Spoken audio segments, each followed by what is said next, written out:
Peter, after 7 consecutive deficit budgets, the finance minister says the government is swearing off the red ink for good. Under the proposed bill, future cabinet ministers and senior bureaucrats could face pay cuts if they spend beyond the government's means.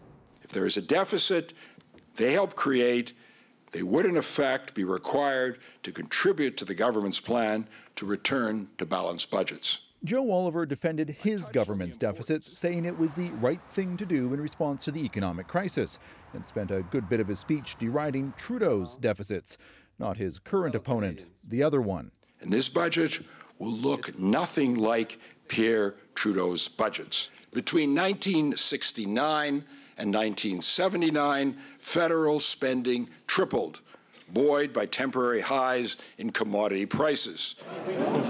For Justin Trudeau, the Conservative conversion is a little late. It's fairly ridiculous that this government that has been 7 years straight of deficits, 5 years since the end of the recession, is now talking about balanced budgets just before an election. Over the years, 8 provinces passed similar legislation. One by one, they nearly all bent, broke, or repealed the rules.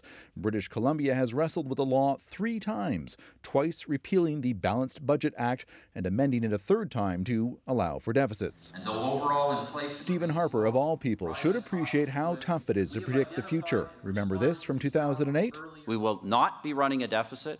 We will keep our spending within our means. It is that simple. A deeper economic slowdown than anticipated. His government then went on to post the largest budget deficit in Canadian history, $56 billion. The crisis is over. But that was then, and this is an election year. It does shore up his base, but I think it really is a lot about trying to push Justin Trudeau into showing his cards on just how much he would deficit finance for his political agenda. Had the legislation been in place earlier, the government likely would have run afoul of it last November.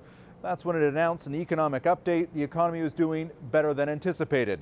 So much so, there would have been a surplus had the Conservatives not spent the money and then some on income splitting for families.